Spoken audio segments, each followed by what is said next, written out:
Hello guys, how are you? I'm Hardeep Singh. Welcome back to your own YouTube channel. IELTS updates and recent exams. For more updates related to recent IELTS exam writing test topics, listening, reading, practice test, and speaking, you got guesswork. Please, guys, participate in everyday listening and reading practice test to achieve your desired band score in your actual IELTS exam. Please hit the like and subscribe button. Press the bell icon for the upcoming notifications.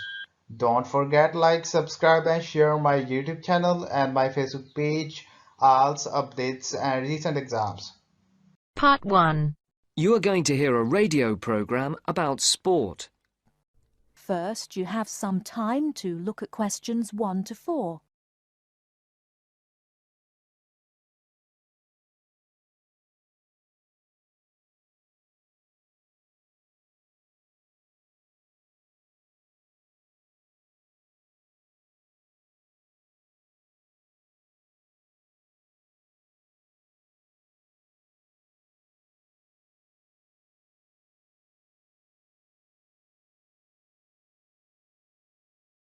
And now for our Mystery Personality of the Week and your chance to win one of our fabulous prizes.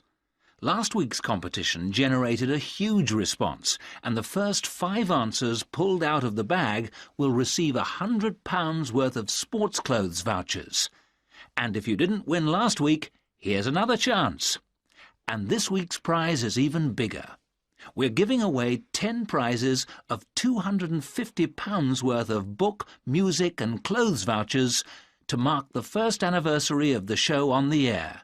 So get your pens ready to take down the address details. Just write the name of the person you think is our mystery personality and send it to Mystery Draw at the address Marcia will give you in just a second. The address will be repeated at the end of the show for those of you who didn't get it. And so it's over to Marcia, who will tell you a few tantalising details about our mystery person this week.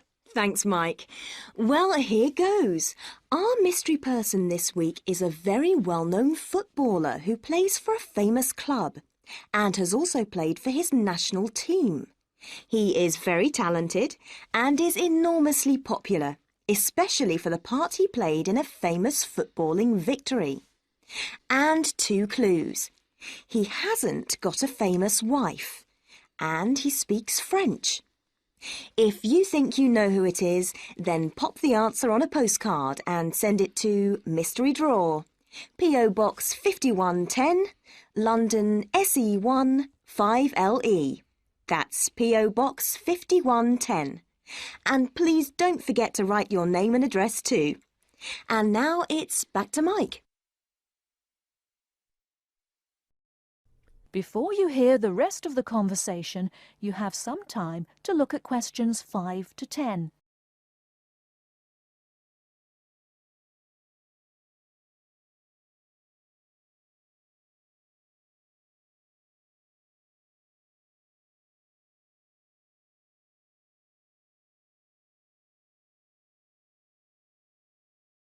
Now listen and answer questions 5 to 10. Thank you, Marcia. Get those postcards in and make this a bumper anniversary draw.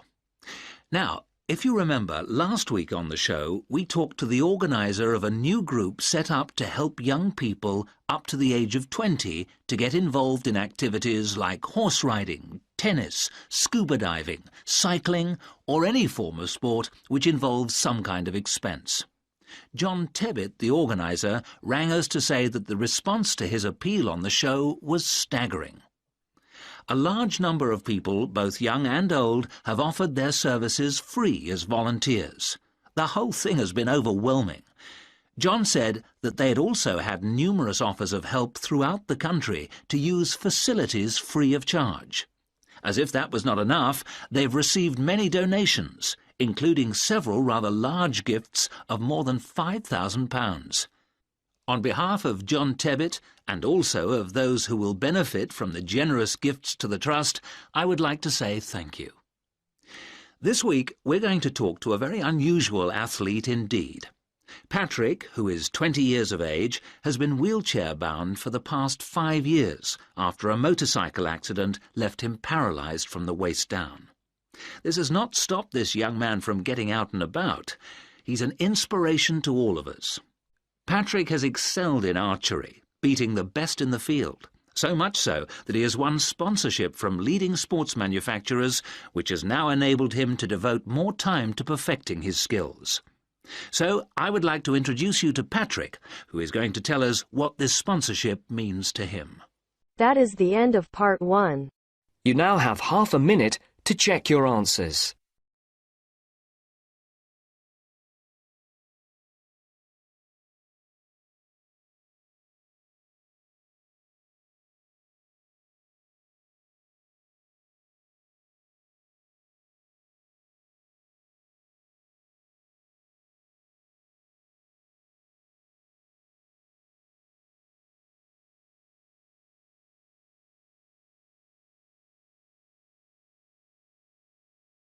Now turns to part 2.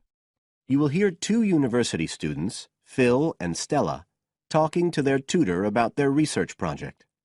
You have some time to look at questions 11 to 17.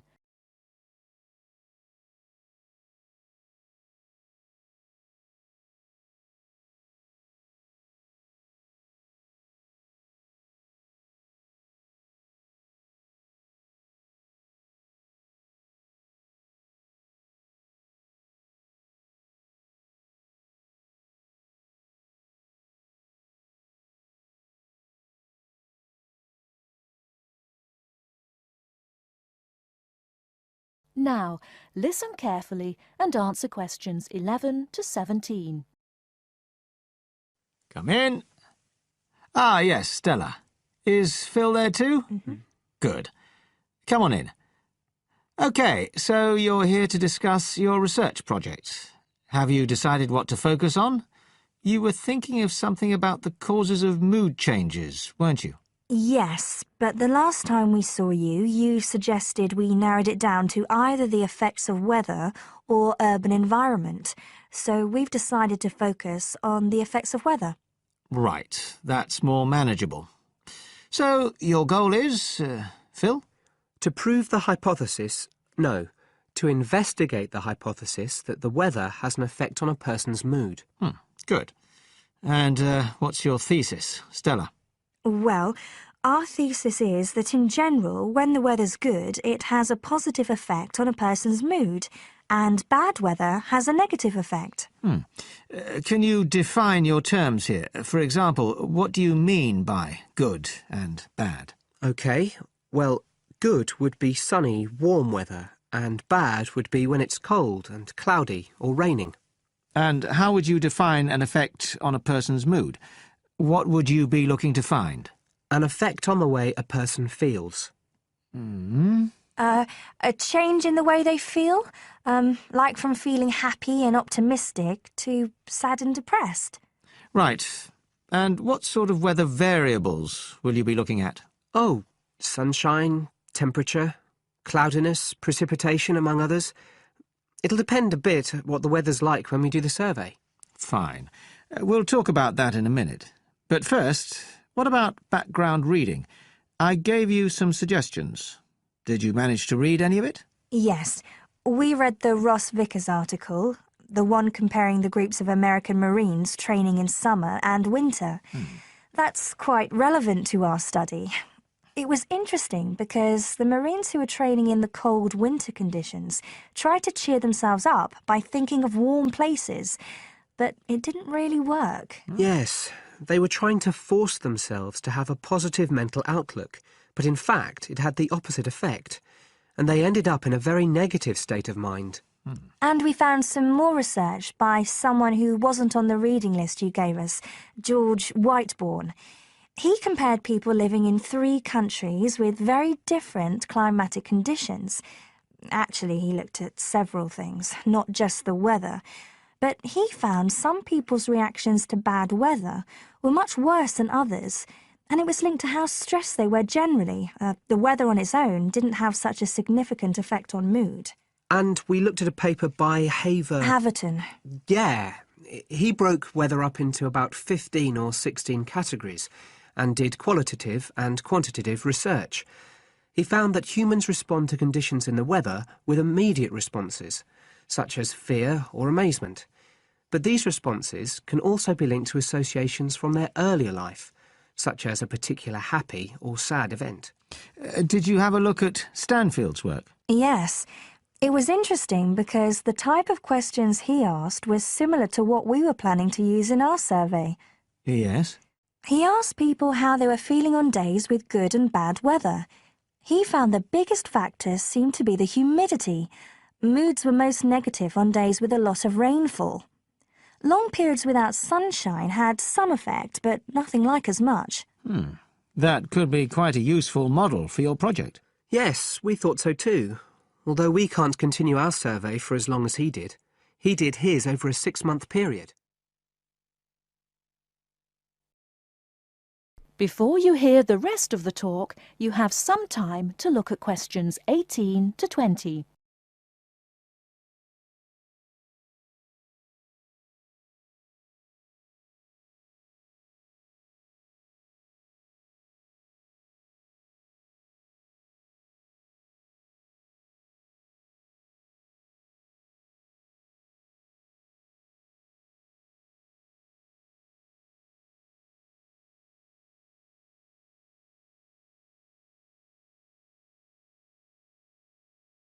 Now listen and answer questions 18 to 20.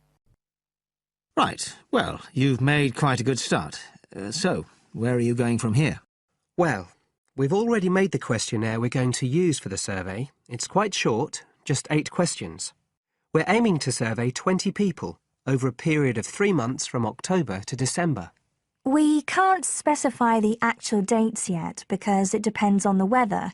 We want to do the survey on days with a range of different weather conditions. And we'll just be working on campus, so our data will only be statistically sound for the student population here. That's okay. Have you thought how you'll determine what will constitute each aspect of weather, and how many you're looking at? We decided on 4. The amount of sunshine, cloudiness, temperature and precipitation. We thought we might use the internet to get data on weather conditions on the days we do the survey, but we haven't found the information we need, so we might have to measure it ourselves. We'll see. Then we've got to analyse the results, and we'll do that using a spreadsheet, giving numeric values to answers. And then, of course, we have to present our findings to the class, and we want to make it quite an interactive session. We want to involve the class in some way in the presentation, maybe by trying to create different climatic conditions in the classroom, but we're still thinking about it. I see. Well, that sounds as if you're on the right lines. Now, what I'd suggest that you think about... That is the end of part 2. You now have half a minute to check your answers.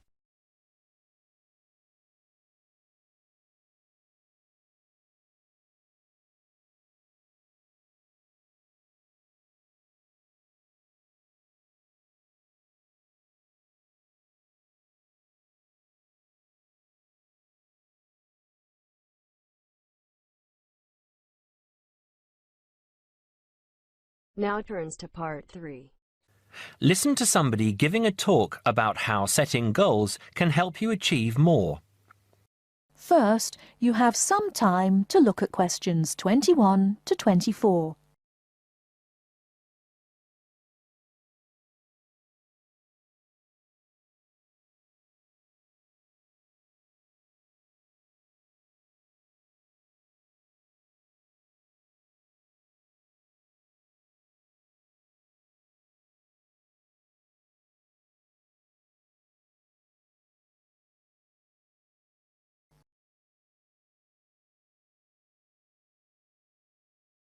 Now, listen carefully and answer questions 21 to 24.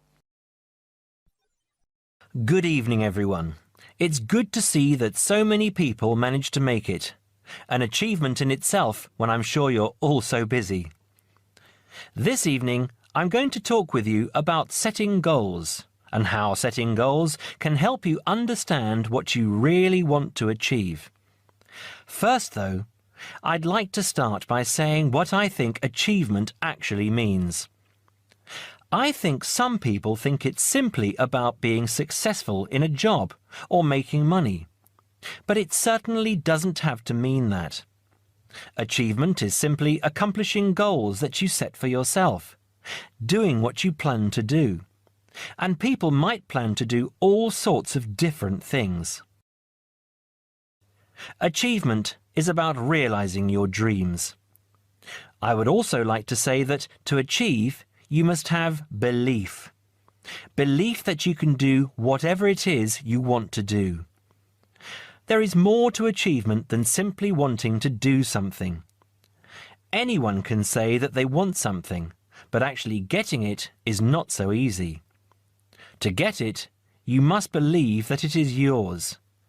Not having belief is the main reason that so many people do not achieve. If you really want something, you must talk and act like you already have it. Then you have belief, and then you will achieve. So, goal setting. Goal setting is about imagining the future and then turning the dream into a reality. Setting goals helps you to be clear about what you really want and helps you concentrate on getting what you want. Setting goals will help you see what is stopping you from knowing what's important. And because achieving goals makes you feel good, you will be more confident and succeed more easily. Goal setting is something that all achievers do, whether they are high flyers in business or successful athletes. It is important that you set both long-term and short-term goals. First, you need to have an idea of what you want from life.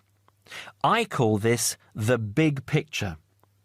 Then you break this down into a number of smaller goals that you need to achieve in order to achieve the overall goal.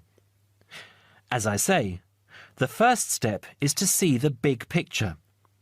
Think about what you want in the next 15 or 20 years. Doing this will influence all the smaller goals that you set yourself.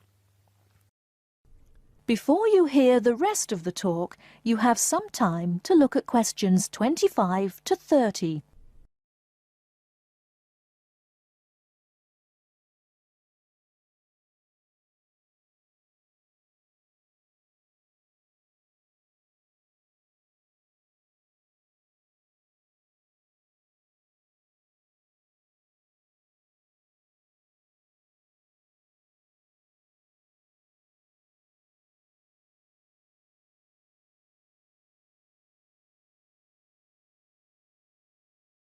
Now listen and answer questions 25 to 30. You need to think carefully about different areas of your life and how they influence each other. You should identify the important areas of your life and try to set goals in each of those areas. Here are the areas that most people want to focus on, but remember that everyone is different. First, think about your career. How important is your career to you? Do you want to be a manager or run your own business? Or are you happy working for other people? Connected to this is the financial side of your life. What sort of income do you want to have? Is wealth important to you? You need to think about long-term relationships. At what age do you hope to be married? Do you want to have children? How much time do you want to spend with the people you love? You need to think about your health and how that could change what you can achieve. How will you stay healthy as you get older? Do you do anything that is not good for your health? And how will you try to do those things less or stop doing them completely? Finally, you need to think about your free time, your hobbies and interests. How much time do you want to have to do what you really enjoy? It is difficult to achieve goals in one area if you feel that you don't have the time to do the things that really make you happy. Now, when you have this overall picture, try to set yourself one goal for each area. Make sure the goals are what you really want and not what you think other people want from you. Of course, In life, it is important to make the people around you happy, but you must focus on what you want. Now, I will go on to talk about how to break your lifetime plan down into short-term goals. But first, does anyone have any questions about what I've said so far? The end of part 3. You now have half a minute to check your answers.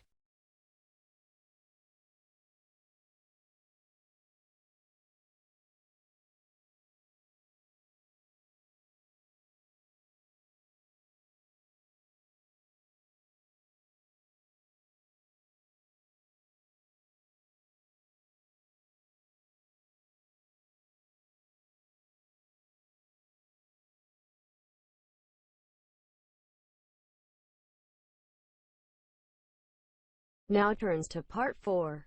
You will hear part of a lecture on art history. First, you have some time to look at questions 31 to 40.